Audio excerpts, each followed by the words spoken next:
ஆண்டவரும் இரட்சகருமாகிய இயேசு கிறிஸ்துவின் நாமத்திலே உங்களை யாவரையும் வாழ்த்துகிறேன். இந்த ஞாயிற்றுக்கிழமை காலை ஆராதனை யூடியூப் வாயிலாக உங்களை சந்திக்கிறதுல மிகுந்த சந்தோஷம். கண்ணில் மூடி பிரார்த்தனை செய்வோம். நல்ல தகப்பனே, நல்ல வேலைக்கா நன்றி உள்ளத்தோடு சோதரிக்கிறேன். இந்த அருமையான இந்த காலை வேளையில எங்கள் ஒவ்வொருவரோடும் பேசும். நீர் பேசுகிற தேவன் அப்பா, பிரயோஜனமானவர்களில் ஒன்றையும் மறைக்காமல் எல்லாவற்றையும் வெளிப்படுத்துகிற தேவன். நீர் பேசும், நாங்கள் கேட்கிறோம். தேவகுமாரனாகிய இயேசு கிறிஸ்துவின் நாமம் மாத்திரம் மகிமைப்படுவதாக. இயேசுவின் நாமத்தில் பிதாவே, ஆமென். என்னோடு கூட வேதத்தை கொண்டு வந்தவர்கள் மத்தேயு சுவிசேஷம் 22ஆம் அதிகாரம், Gospel of Matthew chapter 22 verse 1 வாசிக்கலாம். இயேசு மறுபடியும் அவர்களோடு உவமைகளாய் பேசி சொன்னது என்னவென்றால் பரலோக ராஜ்யம் தன் குமாரனுக்கு கல்யாணம் செய்த ஒரு ராஜாவுக்கு ஒப்பாயிருக்கிறது. இதே பகுதியை இங்கிலீஷ்ல நாம் பார்க்கலாம். And Jesus answered and spoke to them again. By parables and said. ஆமென். இங்க வேதத்தை நாம் பார்க்கிற சமயத்துல இயேசுநாதர் அடிக்கடிக்கு நாம் சீஷரோட பேசும்போது உவமைகளாய்த்தான் பேசுவாராம். ஆங்கிலத்துல parables என்று சொல்லப்படுது. Again Jesus spoke to them with parables, Bible says. parable அப்படின்னா என்ன அப்படின்னு நீங்க பார்த்தீங்கன்னாக்கா, parable உவமைகள் என்று சொன்னால் ஒரு உலகப்பிரமான ஒரு கதையை சொல்லி அதற்கு பரலோக அர்த்தத்தை காண்பிக்கிறது தான் இயேசு கிறிஸ்துவுடைய பேரபிளுடைய நிலைமை. It would be an earthly story having rich heavenly knowledge or heavenly wisdom. அதுதான் உவமைகள். இயேசுநாதர் நிறைய உவமைகளை சொன்னார். பரலோக ராஜ்யம் கடுகு விதைக்கு ஒப்பா இருக்கிறது அப்படின்னார். பரலோக ராஜ்யம் மீன் பிடிக்கிற ஒரு வலைக்கு ஒப்பா இருக்குது. எப்படியோ சொன்னார் எத்தனையோ. ஸோ இங்க ஒரு அருமையான கதையை சொல்கிறார். மீண்டும் தமிழ்ல இங்கிலீஷ்லும் நாம் அதே வசனத்தை பார்க்கலாம். இயேசு மறுபடியும் அவர்களோடு உவமைகளாய் பேசி சொன்னது என்னவென்றால் பரலோக ராஜ்யம் தன் குமாரனுக்கு கல்யாணம் செய்த ஒரு ராஜாவுக்கு ஒப்பா இருக்கிறது. இங்கிலீஷ்ல பார்க்கலாம். The kingdom of heaven is like a certain king. The kingdom of heaven is like a certain king who arranged a marriage for his son. அப்போ நீங்க பார்க்க சமயத்துல ஒரு ராஜா அப்படின்னு சொல்லப்பட்டிருக்கு. ஒரு ராஜா தன் குமாரனுக்கு திருமணத்தை அவன் அரேஞ்ச் பண்ணினானா அல்ல ஆயத்தம் பண்ணினான். இதுதான் நாம் வேதத்துல பார்க்கிறோம். என்ன ஒரு மகிமையான காரியம். யார் இந்த ராஜா? இந்த ராஜா நீங்க பாத்தீங்கன்னா உலகத்திலேயே பெரிய பணக்காரர், உலகத்தையே படைத்தவர், உலகத்தையே ஆளுகிற நம்ம சர்வவல்லமை உள்ள தேவன் தான். அவருடைய குமாரன் யார் என்று சொன்னால் தேவகுமாரனாகிய நம்முடைய இரட்சகர் ஆண்டவராகிய இயேசு கிறிஸ்து. அவரு கல்யாணம்னா மனவாட்டி தேவை, ஒரு பெண்ணு தேவை. யார் அந்த பெண்ணுனாக்கா, பைபிள்ல சொல்லுது முழு உலகமே, உலகத்தில் இருக்கிற எல்லா சபைகளும் சேர்ந்து தான் அவருடைய மனவாட்டி. இதுதான் வேதத்துல சொல்லுது. கொஞ்சம் பேருக்கு நீங்க பாத்தீங்கன்னாக்கா, அமெரிக்க ஐக்கிய நாட்டுல ஒரு காலத்துல அவங்க டிஷர்ட் போட்டாங்களாம். என்னன்னாக்கா, ஜீசஸ் எஸ் டிக் போட்டிருக்காங்க, சர்ச் நோ அப்படின்னு அவங்க போட்டிருக்காங்க. பாருங்க, ஜீசஸ் எஸ், இயேசு உங்களுக்கு பிடிக்குமா, சர்ச் நோ, சபை வேணான்றாங்க. ஆனா சிலருடைய அபிப்பிராயம் அப்படிதான். நான் நல்லவனா இருக்கிறேன், நான் சர்ச்சைக்கு வரமாட்டேன், இயேசுநாதர் எனக்கு பிடிக்கும், சபை வேணான்னு. முற்றிலும் தவறு. ஏன்னா இயேசுவையும் சபையும் வேறு வேறாக நீ பிரிக்க முடியாது. பைபிள் சொல்லுது, எபேசியர் நிருபம் 5ஆம் அதிகாரத்துல நீங்க பாத்தீங்கன்னா 21, 22, 23 அப்படியே நீங்க கண்டினியூவா படிக்கிற சமயத்துல பைபிள் என்ன சொல்லுது, மனைவிக்கு புருஷன் தலையா இருக்கிறது போல தலைவரா இருக்கிற, as husband is head to his wife, so Jesus is also head of the church. இயேசு கிறிஸ்து சபைக்கு தலைவரா இருக்கிறார். அப்ப சபைன்றது மனைவியாகவும் இயேசு கிறிஸ்து புருஷனாக அவன் வர்ணிக்கிறது.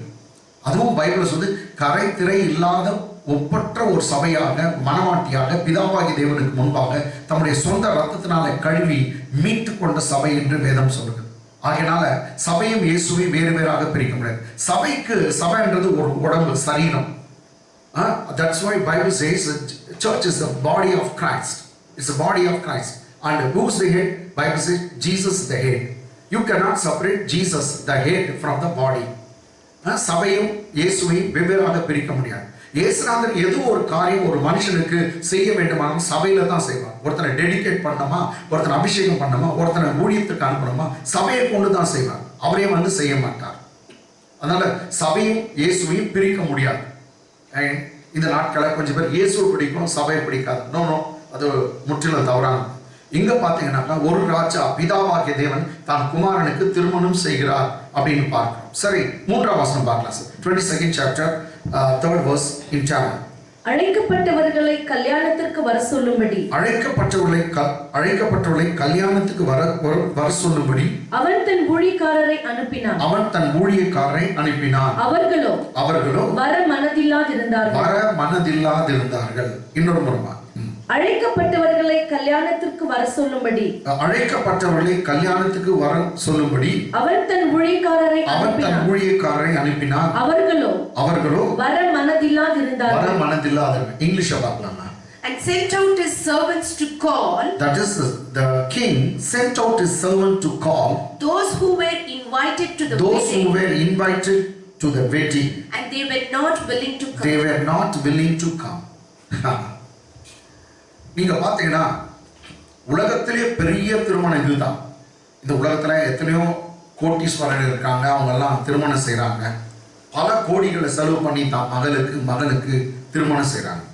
ஆனா இந்த திருமணத்தை போல ஒரு திருமணம் இல்லை. இங்க இருக்கிற ஐட்டம்ஸ் போல எங்கும் இல்லை. இங்க இருக்கிற டெக்கரேஷன் போல எங்க இருக்காது. உலகத்திலே எல்லா திருமணத்தை காட்டிலும் பெஸ்ட் இதுதான். ஏன்னா ராஜாதி ராஜா தன் குமாரனுக்கு திருமணம் செய்கிறார். அவ்வளவு மகத்துவமான ஒரு திருமணம். இந்த திருமணத்திற்கு அழைக்கப்பட்டவர்கள் வர மனசு இல்லையா, அவங்க சாக்கு போக்கு சொல்ல விரும்புகிறார்கள். இதைதான் வந்து 3ஆம் வசனம் சொல்லுகிறது. மீண்டும் பார்க்கலாம். அழைக்கப்பட்டவர்களை கல்யாணத்திற்கு வர சொல்லும்படி அவன் தன் ஊழியக்காரர்களை அனுப்பினான். அவர்களோ வர மனது இல்லாது இருந்தார்கள். மனசு இல்லையா வரது. இங்கிலீஷ்ல பாருங்க. And sent out his servants to call those who were invited to the wedding. And they were not willing to come. அப்போ அவங்களுக்கு வரதுக்கு மனசு இல்லை. 4ஆம் வசனத்தை நீங்க பார்க்கலாம். அப்பொழுது அவன் வேறு ஊழியக்காரரை அழைத்து, இது செகண்ட் டைம் அழைக்கிறார். வேறு ஊழியக்காரரை அழைத்து நீங்கள் போய் இதோ என் விருந்தை ஆயத்தம் பண்ணினேன். என் எருதுகளும் கொழுத்த ஜந்துக்களும் அடிக்கப்பட்டது. எல்லாம் ஆயத்தமாய் இருக்கிறது. கல்யாணத்துக்கு வாருங்கள் என்று அழைக்கப்பட்டவர்களுக்கு சொல்லுங்கள் என்று அனுப்பினான். பாருங்க, கல்யாணத்துக்கு முன்ன ஒரு இன்விடேஷன், கல்யாணத்து அன்னைக்கு ரெண்டு முறை அனுப்புறான். 2 ஊழியக்காரங்க. 3ஆவது முறை அனுப்புறான். 3ஆவது முறை அனுப்புறவங்களை வந்து அடித்து துன்பப்படுத்தினாங்களாம். இங்கிலீஷ்ல பாருங்க. 4th verse in English. Again he sent out other servants, saying, tell those who are invited, see, I have prepared my dinner, my oxen and fatted cattle are killed, oxen and fatted cattle are killed, and all things are ready. Come to the wedding. This was the earnest call of that master or that man or the king of kings. அந்த பெரிய மனுஷன் பெரிய விருந்து பண்ணியிருக்கான். அந்த விருந்துல இந்த எஜமான் இல்லாவிட்டால் பரலோக ராஜ்யத்துடைய எஜமான் ராஜாதி ராஜா கொடுக்கிற அழைப்பு, கம் டு த வெட்டிங், கல்யாணத்துக்கு வாங்க என்று சொல்றாங்க. எனக்கு அன்பான இந்த உலகத்துல பிதாவாகிய தேவன் தாம் ஒரே பேரான குமாரனை இந்த பூமிக்கு அனுப்பினார், உலகத்துக்கு அனுப்பினார். அவர் அனுப்பின அந்த குமாரனை எவன் விசுவாசிக்கிறானோ அவனுக்கு தான் நித்திய ஜீவன் உண்டு. இதுதான் பைபிள் சொல்லு. ஆனா பலருக்கு அந்த கல்யாணத்துக்கு வர மனசு இல்லையா. என்ன, பிதாவாகி தேவன் அனுப்பின அந்த ஒரே பேரான குமாரன் மேல அவளுக்கு ஒரு பிடிமானம் இல்லை, விருப்பம் இல்லை.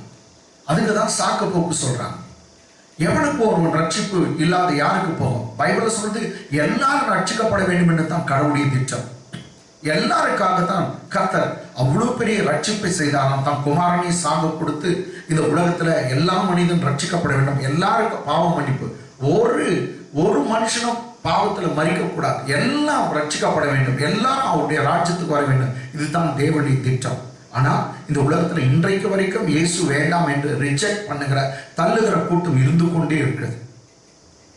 ஒரு மனுஷன் சப்போஸ் ஒரு மனுஷன் யாரோ ஒருத்தர் ஒரு மனுஷன் பேர் வச்சுக்கலாங்க, சதாசிவம் வைத்தாங்க.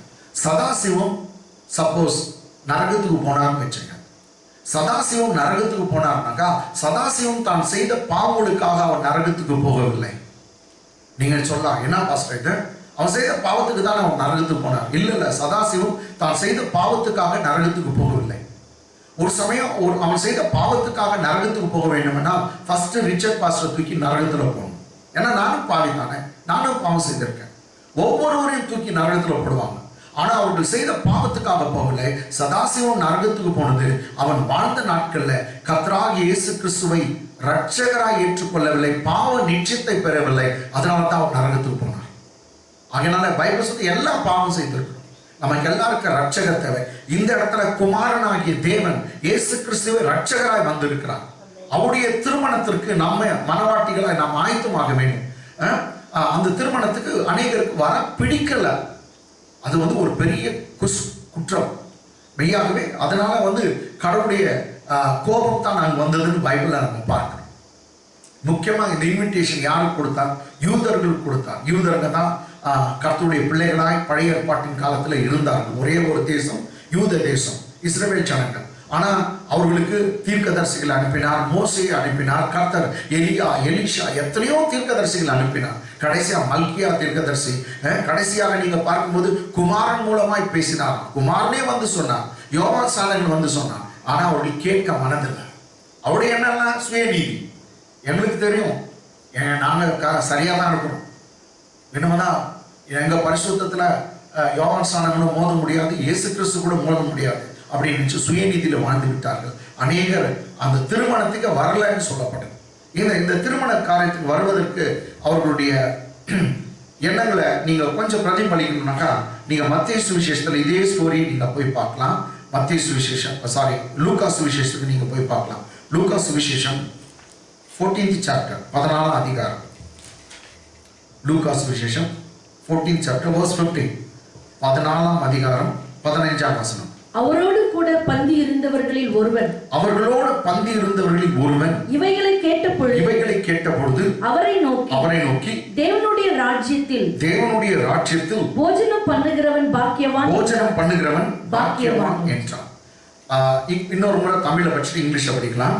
அவரோடு கூட பந்தி இருந்தவர்களில் ஒருவன் இவைகளை கேட்டபொழுது, இயேசு சொன்னவைகளை கேட்டபொழுது அவரை நோக்கி தேவனுடைய ராஜ்யத்தில் போஜனம் பண்ணுகிறவன் பாக்கியவான் என்றான். இங்கிலீஷ்ல பார்க்கலாம். Now when one of those who sat at the table with him heard these things, he said to him, Blessed is he who shall eat bread in the kingdom of God. Blessed is he one who eats the bread in the kingdom of God. இயேசுவோடு கூட எல்லாம் சாப்பிடுறாங்க.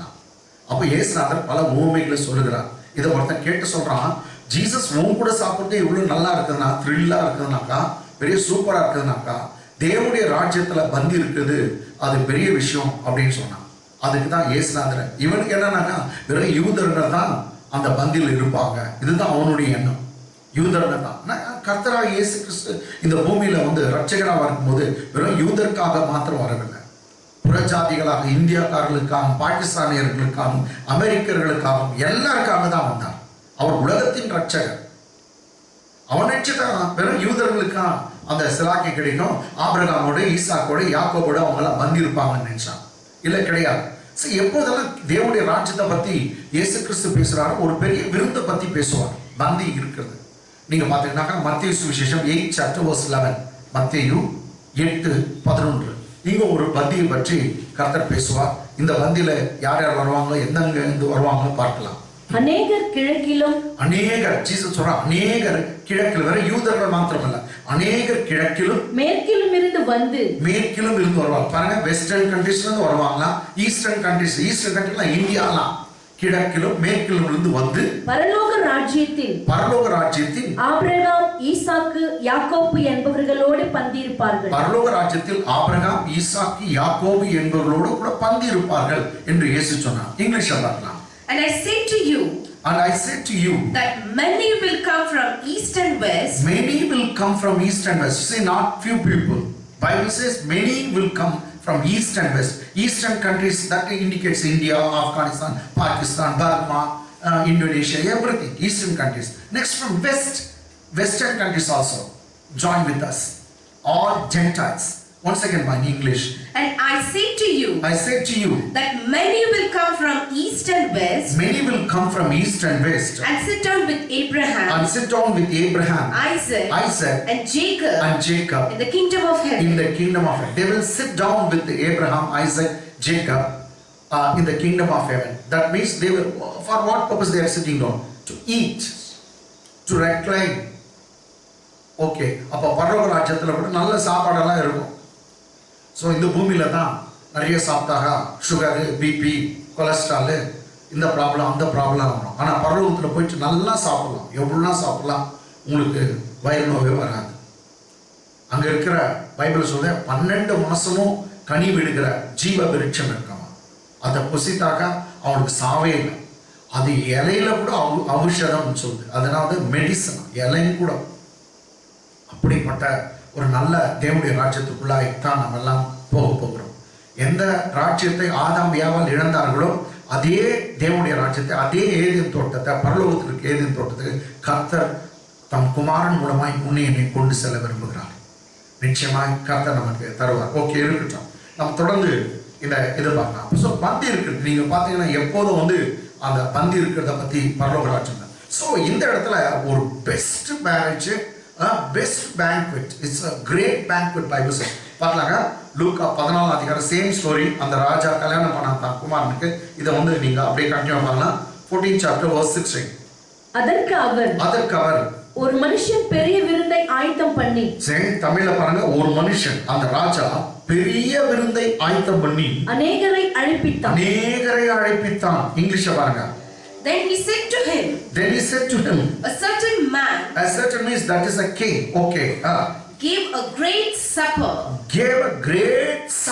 and invited many. Gave a great supper. It's what a great table, great banquet, and he had invited many people for that marriage, for that celebration. அது பெரிய விருந்து தமிழ்ல சொல்லுது, great சப்பா, பெரிய ஒரு விருந்து. 17ஆம் வசனம் பாருங்க. விருந்து வேளையில் தன் ஊழியக்காரனை நோக்கி நீ அழைக்கப்பட்டவர்களிடத்தில் போய் எல்லாம் ஆயத்தமாய் இருக்குது, எல்லாம் ரெடியா இருக்குது, ஆயத்தமா இருக்குது, வாருங்கள் என்று சொல்ல என்று அவனை அனுப்பினான். விருந்து வேளை தன் ஊழியக்காரனை நோக்கி நீ அழைக்கப்பட்டவர்களிடத்தில் போய் எல்லாம் ஆயத்தமா இருக்குது. அங்க ஏற்கனவே படிச்சோம், எருதெல்லாம் அடிச்சு எல்லாம் ஆம்சம் எல்லாம் அடிச்சு ரெடியா இருக்கு, பிரியாணி எல்லாம் ரெடியா இருக்கு. அதனால எல்லாரையும் வாருங்கள் என்று சொல்ல என்று அவனை அனுப்பினான். இங்கிலீஷ்ல பாருங்க. And sent his servants at supper time. And he sent his servant at supper time to say to those who were invited, come, for all things are now ready. எல்லாமே ரெடியா இருக்கு, சாப்பாடெல்லாம் ரெடி. அந்த சாப்பாட்டு வேலையில, விருந்து வேலையில எல்லாரையும் வாங்க என்று அனுப்பினான். என்ன நடந்தது பாருங்க, 18ஆம் வசனத்துல ரொம்ப சூப்பரா இருக்குது. மேத்யூடைய இங்க நல்லா இருக்குது, லூக்ல.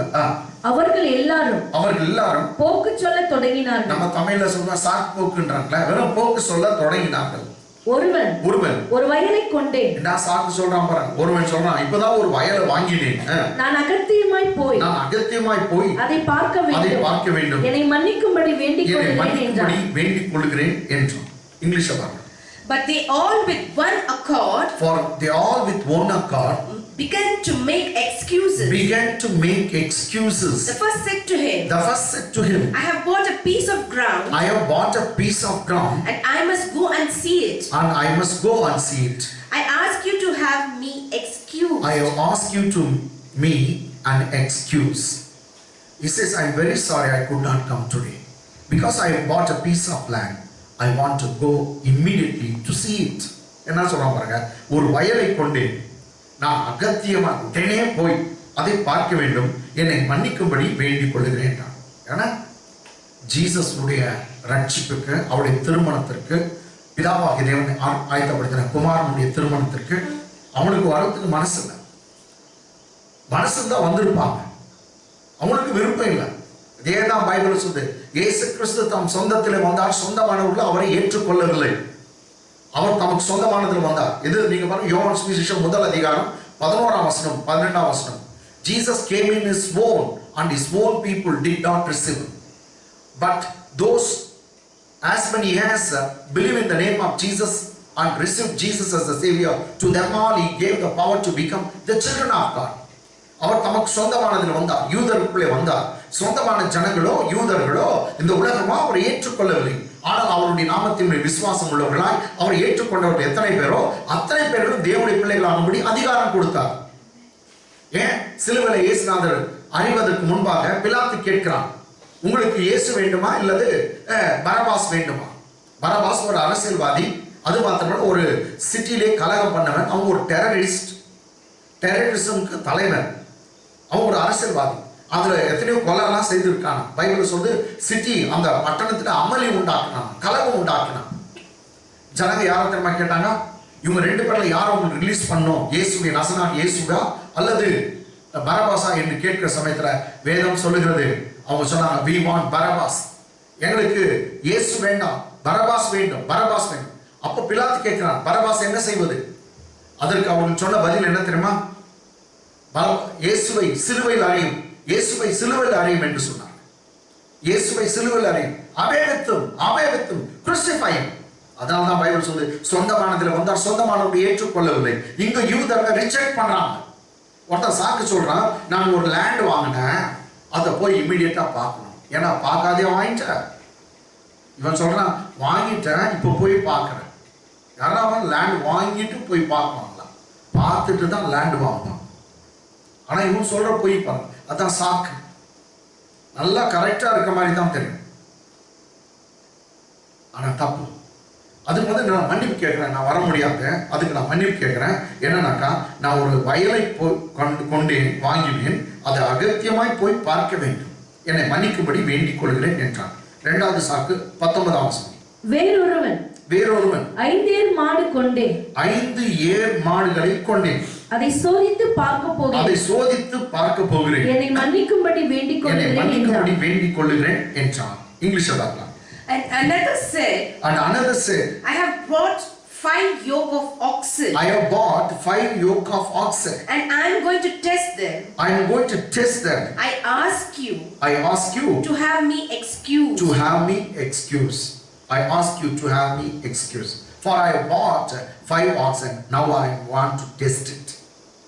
என்ன பாருங்க, 5 ஏர் மாடு வாங்கிட்டானா அதை நான் டெஸ்ட் பண்ணணும். டெஸ்ட் பண்ணாத வாங்குறியா? கடையில போனா கூட வெண்டைக்காய் கூட டெஸ்ட் பண்றாங்க தாய்மார்கள். ஒரு 4 வெண்டைக்காய் ஒடிச்சு தான் 1/4 kg வாங்குறாங்க. கடைக்காரன் திட்டுறான், பீனஸ் ஒடிக்கிறது, எல்லாத்தையும் ஒடிச்சு பார்த்து டெஸ்ட் பண்ணி தான் வாங்குறது. ஒரு பல்ப் வாங்கினா கூட, பாய் அது போட்டு கடை, அது சுவிட்ச் ஆன் பண்ண எரிஞ்சிட்டாங்க, ஓகே பாய் இப்போ கொடு. யாரும் டெஸ்ட் பண்ணாத வாங்குறது இல்லையே. இவர் 5 மாடு வாங்கினாரா, அது ஏர் மாடுங்க, இப்போ நான் டெஸ்ட் பண்றேன். வாங்குறதுக்கு முன்னே அவர் பார்க்கவே இல்லை, அது பலமா இருக்குதா எதுவும் பார்க்கல. எப்படி இருக்கு பாருங்க அநியாயம். சாக்கு போக்கு சொல்றவன் எப்படி சொல்றான். நீங்க ஒரு கார் வாங்குறீங்க, இல்லாட்டா ஒரு மோட்டர் பைக்னா அதை ரன் பண்ணி காட்டணும். அது ரன் பண்ணி அது ஓடிச்சுனா தான் ஓகே இதை எடுத்துன்னு போறோம்னு சொல்லணும். சும்மா எடுத்துன்னு வந்து முடியுமா? No, they will give test ride கொடுக்குறாங்க. போய் ரவுண்ட் அடிச்சு கூட வாங்கின்னு சொல்றாங்க.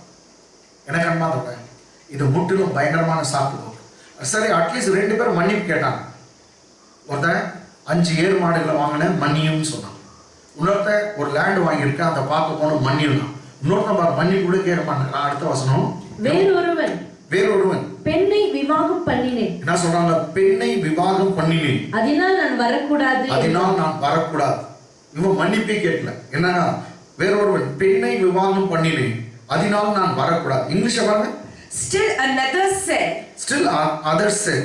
I have married a wife. I have married a wife. And therefore I cannot come. Therefore I cannot come. I have married a wife, therefore I cannot come. நான் ஒரு பெண்ணை திருமணம் செய்தேன், ஆகினால் நான் வரக்கூடாது. இவன் மன்னிப்பு கேட்கிறானா? இல்ல வேற. ஏன்னா இவன் வசனத்தை சொல்றான். வசனத்தை தெரிஞ்சவங்க கூட இயேசுவை மதிக்காத இருப்பான். இது எங்க இருக்குது? திருமணம் செய்து வரக்கூடாதுன்னு உபாகம புஸ்தகம், புக் ஆஃப் டியூட்ரானமி, உபாகம புஸ்தகம் 24th chapter, 24ஆம் அதிகாரம், வசனம் 5. உபாகமம் 24:5. Book of Deuteronomy 24:5. ஒருவன் ஒரு பெண்ணை புதிதாய் விவாகம் பண்ணி இருந்தால், கடவுளே இந்த கட்டளை கொடுக்கிறார். ஒருவன் ஒரு பெண்ணை புதிதாய் திருமணம் பண்ணி இருந்தால் அவன் யுத்தத்திற்கு புறப்பட வேண்டாம். அவன் யுத்தத்துக்கு புறப்பட வேண்டாம். அவன் மேல் யாதொரு வேலையும் சுமத்த வேண்டாம். அவன் மேல் யாதொரு வேலையும் சுமத்த வேண்டாம். அவன் ஒரு வருஷம் பரியந்தம், அவன் ஒரு வருஷம் பரியந்தம் தன் வீட்டில் தன் இஷ்டப்படி இருந்து, தன் வீட்டிலே இஷ்டப்படி இருந்து, தான் விவாகம் பண்ணின ஸ்திரீயை சந்தோஷப்படுத்துவானாக. தன் விவாகம் பண்ணின மனைவியை, ஸ்திரீயை சந்தோஷப்படுத்துவானாக என்றார். ஓகே, இங்கிலீஷ்ல பாருங்க. When a man has taken a new wife, when a man has taken a new wife, he shall not go out to war or be charged with any business. he shall not go out to war or be charged to any business. He shall be free at home 1 year. He shall be free at home 1 year. And bring happiness to his wife. And bring happiness to his wife. So, for the newly married couple, Bible says, he should not go for war. ஏன்னா கர்த்தர் சொல்றார், இவன் சபத்து சண்டைக்கு போனான்னா, யுத்தத்துக்கு போனான்னா, அங்கு செத்து விட்டானா, அந்த பெண் இன்னொருத்துக்கு திருமணம் பண்ணிக்கணும். அதனால கர்த்தர் சொல்றாரு, ஒரு வருஷத்துக்கு அவன் வீட்டிலே இருக்கட்டும், வீட்டில இருந்து தன் மனைவியோடு சந்தோஷமா இருக்கட்டும். அவனுக்கு எந்த பிசினஸ் ஆனா அவன் பிசினஸை வந்து அவனும் மனைவியும் சந்தோஷமா இருக்கணும். அப்படிதான் கடவுள் சொல்லுகிறார். இந்த வசனத்தை அவன் கோட் பண்றான். நான் ஏன் கல்யாணத்துக்கு வரலனாக்கா, இந்த கல்யாணத்துக்கு நானே எனக்கு கல்யாணம் ஆகிட்டு நான் என் மனைவியோடு சந்தோஷமா இருக்கணும். பார்த்தீங்களா, என் கல்யாணத்துக்கு போயிட்டு வந்து சந்தோஷமா இருக்கிறது. ஆனா இவன் என்னன்றான், நான் சந்தோஷமா இருக்கணும். வசனம் சொல்லுது. சரி, இது போல சாக்கு போக்குகள் அநேகர் சொல்லுவாங்க. என்னன்னாக்கா, அவங்களுக்கு இயேசுவை ரட்சகரா ஏற்றுக்கொள்ள மனசு இல்லை. இயேசு கிறிஸ்துவின் ரத்தத்தினால கழுவப்பட அவங்களுக்கு மனதில்லை. இதுதான் அவங்களுடைய விஷயம். அதனால எத்தனையோ சாக்கு போக்கு சொல்றாங்க. இப்படி அப்படி இப்படி இங்க போனா, அங்க போனா, இங்க போனோம். ஆனா இயேசு கிறிஸ்துவை மாத்திரம் ரட்சகரா ஏற்றுக்கொள்ள மனசு இல்லை. ஏன்? அது மாதிரியா இன்றைக்கு விசுவாசிகள் மத்தியிலே கூட பலர் ஞாயிற்றுக்கிழமை ஆராதனையை நழுவு விடுகிறார். ஞாயிற்றுக்கிழமை சந்தைக்கு போயிருந்தேன், இங்க போயிருந்தேன், அங்க போயிருந்தேன். பெரிய பரிதாபம். நான் அடிக்கடிக்கு எங்க சபையில சொல்றது வழக்குதான். என்ன, நீ எவ்வளவா இந்த வசனத்தை கேட்கிறியோ, எவ்வளவா இந்த வசனத்தை தியானம் பண்ணுகிறியோ, இந்த வசனத்தை எவ்வளவாய் படிக்கிறியோ, அவ்வளவு லெவலுக்கு உன்னுடைய உயர்வு இருக்கும். Your promotion will be directly proportional to the way you hear the message, the way you read the Bible, the way you meditate the word of God. Because Psalm 1 says, blessed is the man one who meditates the word of God day and night. Whatsoever he do, that shall be prospered. Whatsoever he does will be prospered. Bible சொல்லுது, சங்கீதம் 1, இரவும் பகலும் இந்த வேதத்தில் பிரியமா இருக்க மனுஷன், தியானமா இருக்க மனுஷன் பாக்கியவான். அவன் செய்கிறதெல்லாம் வாய்க்கும். அவன் நீர்க்காலின் ஓரமாய் நடப்பட்டு தன் காலத்திலே கனி தந்து இலை உதிராது இருக்க மரத்தில் கொள்வான். ரொம்ப பசுமையா இருப்பான், செல்வ சீமானா இருப்பான். இதை எவ்வளவு அவன் கேட்கிறானோ, இந்த வசனத்தை எவ்வளவு அவன் தியானிக்கிறானோ, எவ்வளவு படிக்கிறானோ, அவ்வளவு அளவுக்கு ஒரு கிறிஸ்தவனுடைய வளர்ச்சி இருக்கும். எல்லா விதத்திலும், பண விஷயத்துல, பொருளாதாரத்துல, சந்தோஷத்துல, நிம்மதி நிச்சயமா இருக்கும்.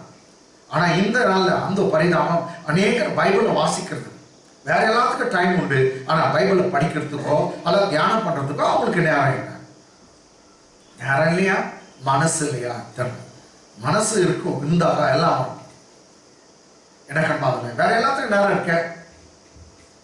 பைபிளை படிக்கணும், அதிகமாய் வேதத்தை வாசிக்கணும். பைபிளை கர்த்தராகிய தேவன் சொன்னார். யோசுவா அவன் ஒரு யுத்த வீரன். மிலிட்டரிக்காரனுக்கு என்ன சொல்லணும்? கத்தி சண்டை போட கத்துக்கப்பா, துப்பாக்கி எடுக்க கத்துக்கோ, இல்ல விட்டா நீ ஈட்டி எறிந்து கரெக்டா பிராக்டிஸ் பண்ணு தான் கர்த்தர் சொல்லணும். நோ, கர்த்தர் ஒரு யுத்த வீரனுக்கு சொல்றார், இரவும் பகலை இந்த தியானம் பண்ணு. இதை தியானம் பண்ணா உன் வழியை நீ வாய்க்க பண்ணுவாய், உனக்கு வெற்றி உண்டாகும். கர்த்தராகிய தேவன் சொன்னார், இந்த வார்த்தை உன் வாயை விட்டு பிரியாது இருப்பதாக. Let not this word depart out of your mouth. Meditate it day and night, Joshua. Then you will have prosperous and good success, he said. நீ வெற்றி பெறுவாய், உன் எல்லாத்துல வெற்றியாகிறாய். எப்போ? இந்த வார்த்தை உன் வாயை விட்டு பிரியக்கூடாது. அப்ப நம்ம பேசும்போது கூட கண்ட வார்த்தை பேசாம தேவனுடைய வார்த்தை வாயில இருந்து நம்ம பேச வேண்டும். கடவுளுடைய வார்த்தை பேசணும்னாக்கா இருதயத்தின் நிறைவால் தான் வாய் பேசும். இருதயம் நிறைஞ்சா வாய் பேசும். அப்ப இருதயம் ஒரு பெரிய ஒரு ஸ்டோர் ஹவுஸ் பாருங்க. இதுல கடவுளுடைய வார்த்தை அதிகமா நம்ம தியானம் பண்ணும்போது அது இருதயத்தில் இருக்கிற வார்த்தை நிச்சயமா வாய் வழியா வரும். ஆகினா என்ன கண்டாங்க, சாக்கு போக்கு சொல்றதெல்லாம் நிறுத்தி நிறைய பைபிள் படிக்கணும், கடவுளை தேடணும். இங்க பார்க்க சமயத்துல ஒருத்தரும் சொல்றாங்க, நான் ஒரு பெண்ணை விவாகம் பண்ணினேன், 5 ஏர் மாடுகளை கொண்டேன், நான் ஒரு வயலை வாங்கினேன், அதனால வர முடியாது என்று சொன்னாங்க. இந்த நேரத்துல அந்த எஜமான் பெரிய திருமணத்தை நடத்துகிறார். நான் சொன்ன உலகத்திலே பெஸ்ட் மேரேஜ் இதுதான், பெஸ்ட் விருந்து. அவருக்கு என்ன மனசு உடைந்து இருக்கும் பாருங்க. சரி, இப்ப என்ன சொல்றாரு? 14ஆம் அதிகாரம் 20ஆம் வசனம், லூக்கா சுவிசேஷம். கண்டினியூ பண்ணலாம். வேறொருவன் பெண்ணை விவாகம் பண்ணினேன், அதனால் நான் வரக்கூடாது என்றான். 21. அந்த ஊழியக்காரன் வந்து இவைகளை தன் எஜமானுக்கு அறிவித்தான். அந்த ஊழியக்காரன் வந்து இவைகளை தன் எஜமானுக்கு இந்த சாக்கு போக்கும் அறிவித்தான். அப்பொழுது வீட்டெஜமான் கோபம் அடைந்து தன் ஊழியக்காரனை நோக்கி நீ பட்டணத்தின் தெருக்களிலும் வீதிகளிலும் சீக்கிரமாய் போய் ஏழைகளையும் ஊனரையும் சப்பானிகளையும் குருடரையும் இங்கே கூட்டிக் கொண்டு வா என்றான். 21ஆம் வசனம் இங்கிலீஷ்ல 21st verse. So that the servant came and reported these things to his master.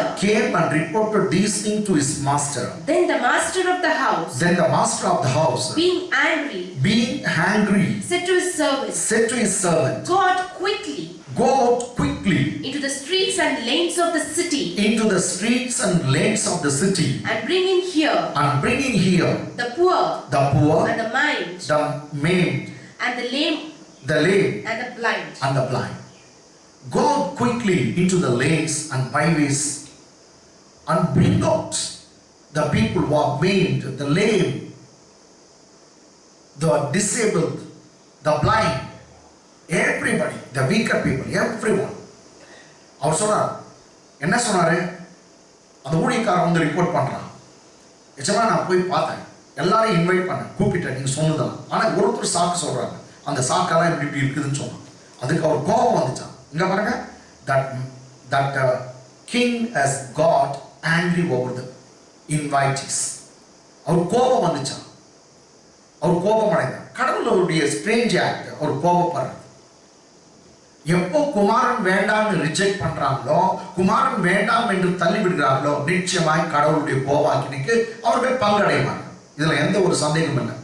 உதாரணத்துக்கு நீங்க பார்க்கும்போது 2 தெசலோனிக்கர் புத்தகம் 1ஆம் அதிகாரத்துல கர்த்தராகிய இயேசு கிறிஸ்து வரப்போகிறார். யாருக்காக வரார் அங்க பாத்தீங்கன்னாக்கா, அது வந்து பகிரங்கமான வருகை, சீக்ரெட் கமிங் பத்தி இல்லை, ரகசிய வருகை. இயேசு கிறிஸ்து வரப்போகிறார். அது அந்தி கிறிஸ்து ஆட்சிக்கு முன்னாடி. அந்தி கிறிஸ்துடைய ஆட்சி இந்த பூமியில 7 வருஷம் நடக்கும். அந்தி கிறிஸ்துடைய ஆட்சி இந்த பூமியில 7 வருஷம் நடப்பதற்கு முன்பாக இயேசுடைய ரகசிய வருகை இருக்கும். அது வந்து he going to come only for the sake of the believers. தம்முடைய பிள்ளைகளுக்காக தான் வருவார். ஏன்னா அவளெல்லாம் கூப்பிட்டு கொண்ட பரலோகத்தை எடுத்துக்கொண்டு போக, அந்தி கிறிஸ்து ஆட்சியில் அவங்க சிக்கிக் கொள்ளக்கூடாது, மாட்டிக்கொள்ளக்கூடாது என்று எடுத்துக்கொண்டு போக அவர் வரப்போகிறார். அல்லேலூயா. ஆனா 7 வருஷம் கழித்து திரும்ப வருவார். அது வந்து ஓப்பன் கமிங், அது பகிரங்கமான வருகை. ஃபர்ஸ்ட் வருகையில யாரும் அவர் ரகசியமா வருவார், திருடனை போல வர வேண்டாம். சபையை ஸ்நாட்ச் பண்ணி கொண்டு போக, எடுத்துக்கொண்டு போக வருவார். அந்த ரகசிய வருகையில யாரும் அவரை பார்க்க முடியாது. ஆனா பகிரங்கமான வருகையில உலகத்தார் எல்லாரும் பார்க்குவாங்க. அவர் மேகங்கள் மேல வருவார், வெண்குதிரை மேல வருவார். அந்த நேரத்துல எல்லார் கண்களும் காணும். யார்? பைபிள் சொல்லி பழிவாங்க வருகிறார். என்ன பழி? He going to take vengeance. God says, vengeance is mine, recompense is mine. Those who rejected my gospel, the gospel of grace, இந்த கிருபையின் சுவிசேஷத்தை தள்ளி இலவசமாய் ரட்சிப்பு என்கிற அந்த கிருபையின் சுவிசேஷம், இயேசு கிறிஸ்துவின் ரத்தம் பாவத்தை மன்னிக்கும் என்ற சுவிசேஷம், பிதாவாகிய தேவன் தன் சொந்த குமாரனை இந்த உலகத்துக்கு அனுப்பினார் என்று சுவிசேஷத்தை வேண்டாம் என்று தள்ளி, இயேசு கிறிஸ்துவ வேண்டாம் என்று தள்ளி ரிஜெக்ட் பண்ணின தள்ளிவிட்டவர்களை தண்டிப்பதற்காகவே அவர் வருகிறார். சாக்கு போக்கு சொன்னவர்களை தண்டிப்பதற்காக வருகிறார். அதுவும் பைபிள் சொல்லு, பிரதான தூதனுடைய சத்தத்தோடு தேவ எக்காலத்தோடு வானத்தை கிழித்து கொண்டு அவர் மத்திய வானத்திலே அவர் இறங்கி வரப்போகிறார். அவரை சுற்றி அக்கினி இருக்கும் என்று சொல்லுது. அவர் வாயிலிருந்து அக்கினி வரும் என்று சொல்லப்படுது. அந்த அக்கினி அவருடைய விரோதிகளை பட்சிக்கும் என்று சொல்லப்பட்டது. இது தண்டிக்கிறவராக, ஜட்ஜ் பண்ணுகிறவராக அவர் வரப்போகிறார். இது நீங்க பார்க்க சமயத்துல இயேசு கிறிஸ்துடைய இது பகிரங்கமான இரண்டாம் வருகை. நான் ரகசிய வருகையை பற்றி சொல்றேன். ரகசிய வருகை தண்டிக்கிறதுக்காக வரல, தம் பிள்ளைகளை எடுத்துக்கொண்டு போக வருகிறார். ஆனால் பகிரங்கமான ஓபன் கமிங்ல அவர் வரும்போது அவரை ஏற்றுக்கொள்ளாதவர்களை தண்டிக்கவே வருகிறார். இந்த உலகத்தை 1000 வருடம் அவர் ஆட்சி செய்ய போகிறார். சரி, இப்போ எஜமான் கோபப்பட்டார். இந்த ராஜா கோபம் வந்துச்சான். கோபம் நீங்க பார்த்தீங்கன்னா மத்திய சுவிசேஷத்தெல்லாம் இருக்கும். அவர் போயிட்டு சோல்ஜர்ஸ் அனுப்பி அவங்கள பனிஷ் பண்ணார். அந்த ஊரை கொளுத்தி போட்டார்னு இருக்கும். அதெல்லாம் விட்டுருங்க. இப்ப நம்ம பார்க்கலாம் 21ஆம் வசனம். அந்த ஊழியக்காரன் இவைகளை தன் எஜமானுக்கு அறிவித்தான். படிக்குமா தமிழ்ல? அந்த ஊழியக்காரன் வந்து இவைகளை தன் எஜமானுக்கு அறிவித்தான். அப்பொழுது வீட்டெஜமான் கோபம் அடைந்து தன் ஊழியக்காரனை நோக்கி நீ பட்டணத்தின் தெருக்களிலும், எங்கெங்க போக சொல்றாரு?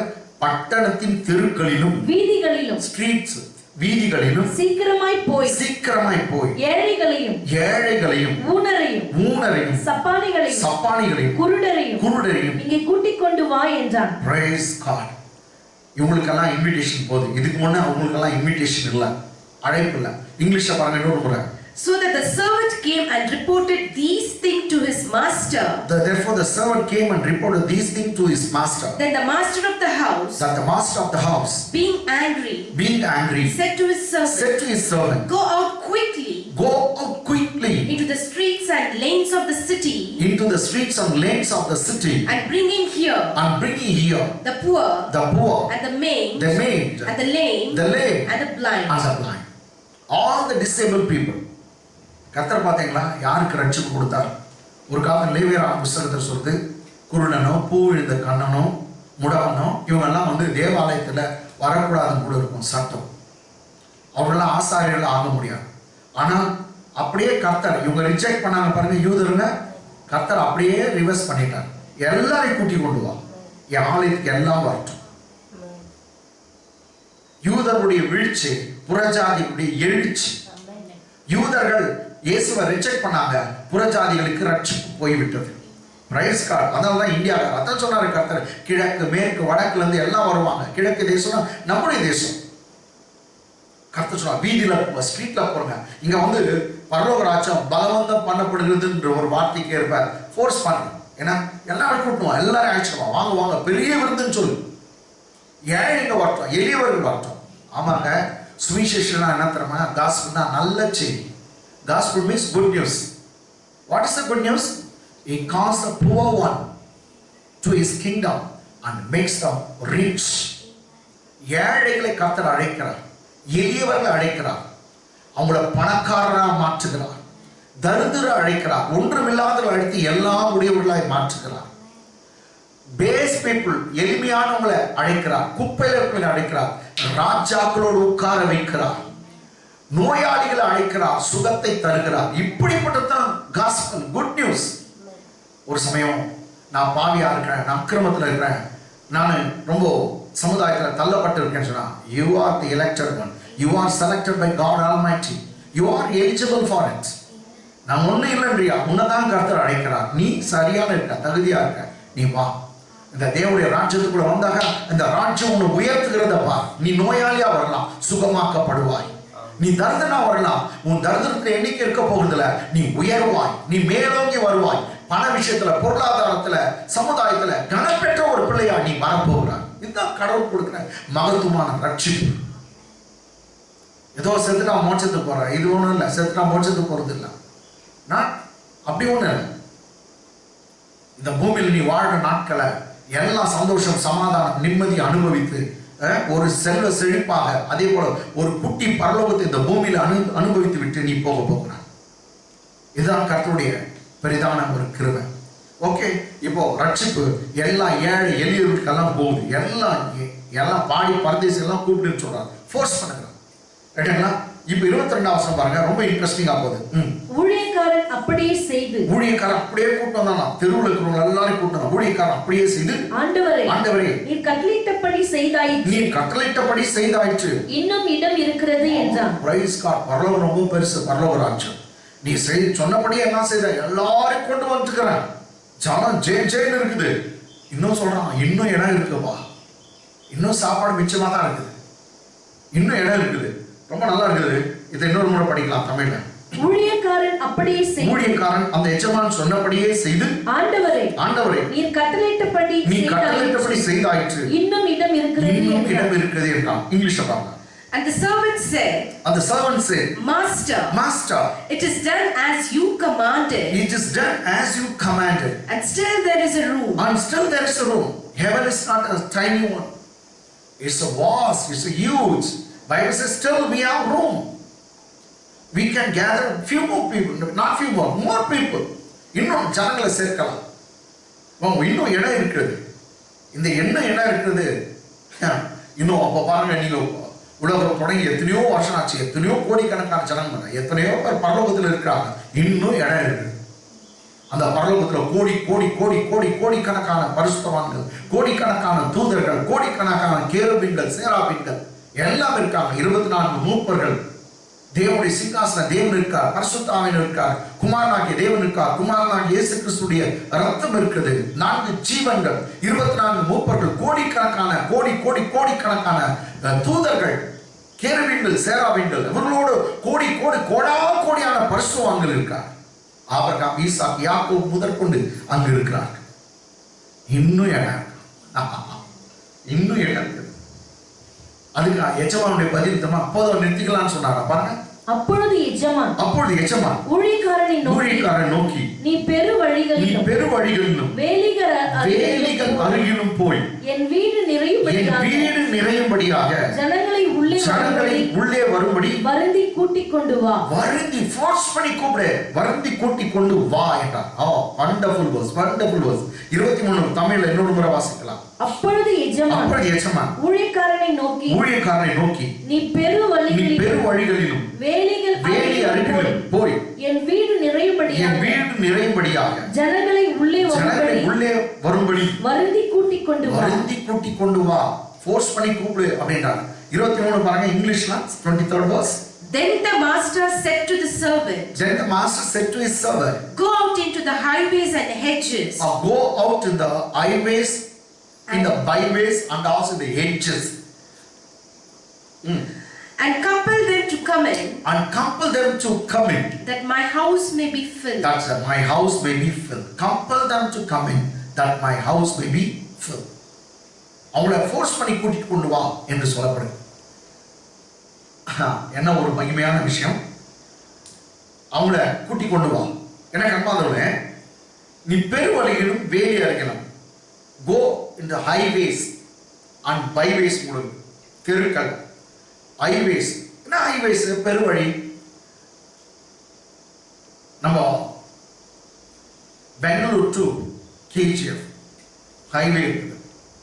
அதில் கோலார் வரைக்கும் அந்த ஹைவே நீங்கள் பார்க்கும்போது இரவு நேரத்தில் எத்தனையோ பெண்கள், எத்தனையோ அப்பா பாவம் செய்கிறவர்களாம் நின்று கொண்டு, அங்கே யாரா கிடைப்பாங்களா, யாரா வருவாங்களா, தன்னிடத்தில் தவறாக நடந்து கொள்ளும்படி, விபச்சாரம் செய்யும்படின்னு நின்று கொண்டிருக்காங்க. நீங்கள் இரவு நேரத்தில் பிரயாணம் பண்ணும்போது, சாயங்காலத்தில் பிரயாணம் பண்ணும்போது எல்லாரையும் பார்க்கலாம்.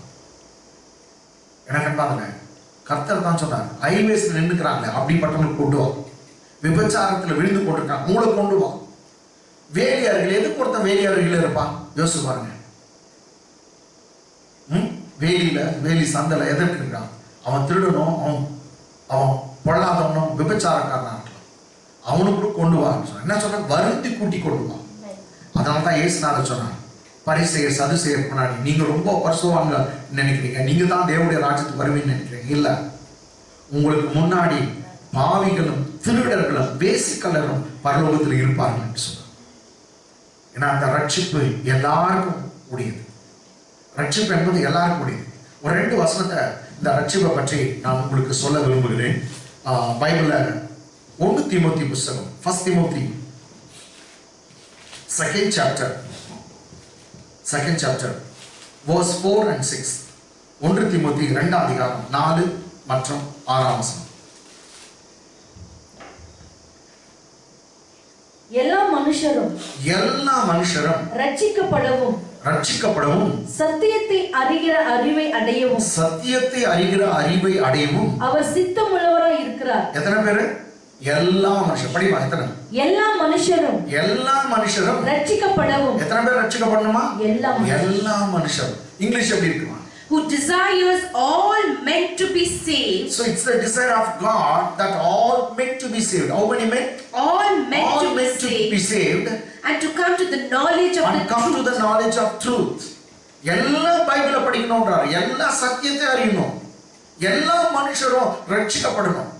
This is the will of God. This is the desire of God. ஒருவனும் கெட்டு போறது கடவுளுடைய திட்டம் சித்தம் அல்ல.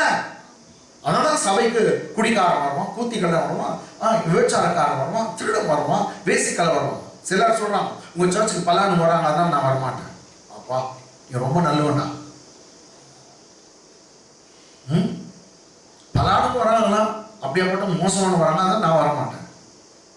இயேசுநாதர் சொன்னார், என் ஆண்டையில வருவங்களை நான் புறம்பே தள்ளுவதில்லை. Whoever comes me by no means I will drive them away. This is the wonderful word of Jesus. இந்த இயேசு எனக்கு ரொம்ப பிடிக்குது. ஏன் தெரியுமா? இந்த வார்த்தை, என் அண்டையில வருவங்களை நான் புறம்பே தள்ளுவதில்லை. யார் வந்தாலும் கர்த்தர் துரத்த மாட்டார். அப்படிப்பட்டவர் தான். ஓகே, நீங்க பாருங்க என்ன சொல்லுது? 1 தீமோத்தி 2 அதிகாரம் 4 வசனம் படிச்சா 6 வசனம். எல்லாரையும் மீட்கும் பொருளாக. எத்தனை பேரை மீட்கணும்? எல்லாரையும் மீட்கும் பொருளாக தம்மை ஒப்பு கொடுத்த மனுஷனாகிய கிறிஸ்து இயேசு அவரே. எல்லாரையும் மீட்கும்படியாக தன்னை ஒப்பு கொடுத்த மனுஷனாகிய கிறிஸ்து இயேசு அவரே. English 5 and 6 continuation. For there is one God and one mediator between God and men, the man Christ Jesus. Okay. Who gave himself a ransom for all. Who gave himself as a ransom for all. To be testified. In due time. Who gave himself as a ransom for all to be saved. He is a redeemer. இயேசு கிறிஸ்து தன்னையே மீட்கும் பொருளாக கொடுத்தார். தன்னையே இன்னும் சொன்னா he sold out himself in order to buy us. He sold out himself and bought us. தன்னையே வித்தார். தன்னை மீட்கும் பொருளாய் ஒப்பு கொடுத்தார். பிதாவாகிய தேவன் தன் குமாரனை விற்று உனக்கு எனக்கு சுகத்தை சம்பாதித்தார், ரட்சிப்பை சம்பாதித்தார். அவரை ரத்தம் சிந்த வைத்து உனக்கு எனக்கு மீட்பை சம்பாதித்தார், பரிசுத்தத்தை சம்பாதித்தார். இயேசு சிலுவையில் மரித்தார், அறையப்பட்டார், ரத்தம் சிந்தினார். நீங்க நானும் பரிசுத்தமாயிட்டோம். அவ்வளவுதான். இதுதான் எபிரேயர் 10:10 சொல்லுது. அவருடைய சரீரம் ஒரே தடவை, ஒரே முறை, ஒரே விசை சிலுவையில் பலியானது. நாம் பரிசுத்தமானோம். இதுதான் கர்த்தருடைய வாக்கு சொல்லுது. அப்போ மீட்பு என்பது எல்லாருக்கும் உரியது. எல்லாரும் மீட்கப்படுவதற்காக தான் இயேசு கிறிஸ்து தன்னையே நமக்காக ஒப்பு கொடுத்தார். He gave himself for us. He sold out himself for us in order to buy us. நம்ம விலை கொடுத்து வாங்கினார். தன்னையே மீட்கும் பொருளாக அவர் தன்னையே ஒப்பு கொடுத்தார். எத்தனை பேரை மீட்க? எல்லாரையும் மீட்க. இன்னொரு வசனத்தை நான் படிச்சுட்டு ஒரு 5 நிமிஷத்துல முடிச்சிடலாம். சரிங்களா? இன்னொரு வசனம் டைட்டஸ் தீத்து புஸ்தகம் 2ஆம் அதிகாரம் 11ஆம் வசனம். தீத்து 2:11. தீத்து 2:11. ஏனெனில் எல்லா மனுஷருக்கும் ரட்சிப்பை அளிக்கத்தக்க தேவ கிருபையானது பிரசன்னமாகி. தேவ கிருபை பிரசன்னம். இயேசு கிறிஸ்துடைய பிறப்பை குறித்து இது சொல்லப்பட்டிருக்குது. இயேசு கிறிஸ்து பிரசன்னமானாரு. எதுக்கு பாருங்க மீண்டுமா? ஏனெனில் எல்லா மனுஷருக்கும் ரட்சிப்பை அளிக்கத்தக்க. என்னங்க? எத்தனை பேருக்கு ரட்சிப்பு அளிக்கணுமா? எல்லா மனுஷருக்கும் ரட்சிப்பை அளிக்கத்தக்க தேவ கிருபையானது பிரசன்னமாச்சு. Wow, English. For the grace of God, for the grace of God that brings salvation, has appeared to all men. Has appeared to all men. The grace of God appeared to all men that gives salvation. எல்லா மனுஷருக்கு ரட்சிப்பு கொடுக்கிற தேவ கிருபை பிரசனம். யார் அந்த தேவ கிருபை? இயேசு கிறிஸ்து இந்த பூமியில வந்தது. அவர் கிருபையினாலும் சத்தியத்தினாலும் நிறைந்தவராய் இருந்தார். கிருபை, he was full of grace and truth. அதுதான் இங்க வெளிப்பட்டதுன்னு பார்க்கணும். எனக்கு அன்பான ரட்சிப்பு எல்லாருக்கும் நான் சொன்னேன். கர்த்தர் ஒரு மனுஷன் கெட்டு போகிறது தேவனுடைய சித்தம். இதான் பேதுரு புத்தகத்துல கூட சொல்லுது. சரி, கடைசியாக 24ஆம் வசனம் பாருங்க. இது லூக்கா 14:24. Luke 14 chapter verse 24. அழைக்கப்பட்டிருந்த அந்த மனுஷரில் அழைக்கப்பட்டவர்களில் அந்த மனுஷரில் ஒருவனாகிலும் என் விருந்தை ருசி பார்ப்பதில்லை என்று உங்களுக்கு சொல்கிறேன் என்றான். உங்களுக்கு சொல்லுகிறேன் என்றான் என்று சொன்னான். இது எப்படி முடியுது லூக்கால? இங்கிலீஷ்ல. For I say to you that none of those men who were invited shall taste my supper. அழைக்கப்பட்டவர்கள், அதான் பைபிள்ல எப்படி அழைக்கப்பட்ட அநேகர், தெரிந்து கொள்ளப்பட்டவர்களோ சிலர். அழைக்கப்பட்டவங்க எவ்வளவு யூதர்களுக்கு எல்லாருக்கும் அழைப்பிடுச்சு, ஒருத்தனும் வரல. அதான் சொல்றா, யார் யார் நான் இன்வைட் பண்ணணும், ஒருத்தனும் சாப்பிட போறதில்ல, நான் மற்றவர்களை அழைத்து கொண்டு வாங்கன்னு சொன்னார். கர்த்தர் உங்களை ஆசீர்வதிப்பார். ஜெபிக்கலாம். நல்ல தகப்பனே, நல்ல வேலைக்கா நன்றி உள்ளத்தோடு ஸ்தோத்திரிக்கிறேன். இந்த நாளில செய்தி கேட்ட உன் பிள்ளைகளுக்கா நன்றி அப்பா. எவ்வளோ பெரிய ரட்சிப்பு தகுதியற்ற எங்களுக்கு எல்லாருக்கும் நீ கொடுத்தீரப்பா. நாங்கள் எல்லாரும் சந்தோஷத்தோடு நிம்மதியோடு மகிமையாய் வாழ வேண்டும், உன் குமாரனுடைய தயவினாலே பெருக வேண்டும் என்பதற்காக அற்புதமான இந்த சத்தியத்தை எங்களுக்கு வெளிப்படுத்தினதுக்காக நன்றி அப்பா. புறஜாதியாளாக எங்களுக்கும் ரட்சிப்பு கொடுத்தீரே, உமக்கு நன்றி. வெறும் யூதருக்கு மாத்திரம் இருந்த அந்த பெரிதான ரட்சிப்பை புறஜாதிகளாக எங்களுக்கு கொடுத்தீரே. இன்னைக்கு நாங்களும் அப்பா சமுதாயத்துல உன் தயவுனால, உன் குமாரனுடைய ரட்சிப்பினால தலை நிமிர்ந்து நடக்கக்கூடிய கிருபை தந்திரேன். எங்களை பெரிய ஆட்களாய் மாற்றினீரே. உங்களுடைய காரணியங்களை உயர்த்திருக்கிறதுக்காக நன்றி. பணம், பொருளாதாரம், ஆசீர்வாதம், கிருபைகள், பலம் அப்பா, செல்வாக்குகள் எல்லாவற்றையும் சமுதாயத்தில் எங்களுக்கு நீ தந்திருக்கிறதுக்காக நன்றி அப்பா. இந்த செய்தியை கேட்ட ஒவ்வொருவரையும் ஆசீர்வதியும். இந்த யூடியூப் சேனல் வழியாக, Facebook வழியாக செல்லுகிற ஒவ்வொருவரையும் நீர் ஆசீர்வதியும். ஒவ்வொருவரும் ஆசீர்வாதமாய் இருக்கட்டும். அவருடைய குடும்பங்களால் இந்த வாரம் முழுவதும் நீ பாதுகாப்பீராக. வாதை உன் கூடாரத்தை அணுகாது, பொல்லாப்பு உனக்கு நேரிடாது என்று சொன்னவர் தேவகுமாரனாகிய இயேசுவின் ரத்தத்தை அவங்க வீடுகள் மேல தெளிக்கிறேன், எங்க சபையார் மேல தெளிக்கிறேன், ஒவ்வொரு விசுவாசிகள் மேல தெளிக்கிறேன், ஒவ்வொரு ஊழியக்காரர்கள் மேல தெளிக்கிறேன். எங்க கேஜெட் மேல உங்களுடைய ரட்சிப்பு இருப்பதாக. இயேசுவின் நாமத்துல கொரோனா வைரஸ் காரணமா இருக்கிற துன்மார்க்க ஆவிகளை கட்டுகிறேன். இயேசுவின் நாமத்துல உங்களுடைய பிள்ளைகள் காக்கப்படுவார்களாக. உன் பக்கத்தில் 1000 பேரும் உன் வலது புறத்தில் 16 பேர் விழுந்தாலும் அது உன்னை அணுகாது என்று சொன்னீரே. அப்படியே எங்களை பாதுகாக்கிறதுக்காக நன்றி. நீ போகும் இடமெல்லாம் உன்னை காக்கும்படி அவர் தம்முடைய தூதருக்கு கட்டளையிடுவார். அவர்கள் உங்கள் பாதங்கள் கல்லில் நிகழாதபடி கைகளை ஏந்தி கொண்டு போவார்கள் என்ற வார்த்தைக்காக நன்றி. செய்தி கேட்ட ஒவ்வொரு பிள்ளைகளும் ஆசீர்வாதம், அவருடைய குடும்பங்கள்லாம் செழிக்கட்டும். இந்த மாதம் முழுவதும், இந்த வருடம் முழுவதும் நீ பாதுகாக்க வல்லவர். உதவி செய்த ஒவ்வொருவரையும் ஆசீர்வதி. கிருபைகள் எல்லாருமே பெருகட்டும். கர்த்தராய் இருக்கிற இயேசுவின் நாமத்திலே ஜெபங்கள் நல்ல பிதாவே, ஆமென். தலைகளை தாழ்த்தி தேவனுடைய ஆசீர்வாதத்தை பெற்றுக்கொள்வோம். நம்முடைய பிதாவாகிய தேவனுடைய அன்பும் குமாரனாகிய இயேசு கிறிஸ்துவின் கிருபையும் பரிசுத்த ஆவியானவருடைய அன்புடைய ஐக்கியமும் வெற்றியும் வாழ்வும் சவகாசமும் நம் அனைவரோடும் சகல பரிசுத்தவான்களோடும் எல்லா ஊழியர்களோடும் இன்றும் என்றும் சதா காலங்களும் தங்கியிருப்பதாக, ஆமென். எல்லாம் சேர்ந்து சொல்லலாம். என் ஆத்மாவே கர்த்தரை ஸ்தோத்திரி, என் முழுமே அவருடைய பரிசுத்த நாமத்தை ஸ்தோத்திரி. என் ஆத்மாவே கர்த்தரை ஸ்தோத்திரி, கர்த்தர் செய்த சகல உபகாரம் வருவார். ஆமென். God bless you. God bless you. Amen.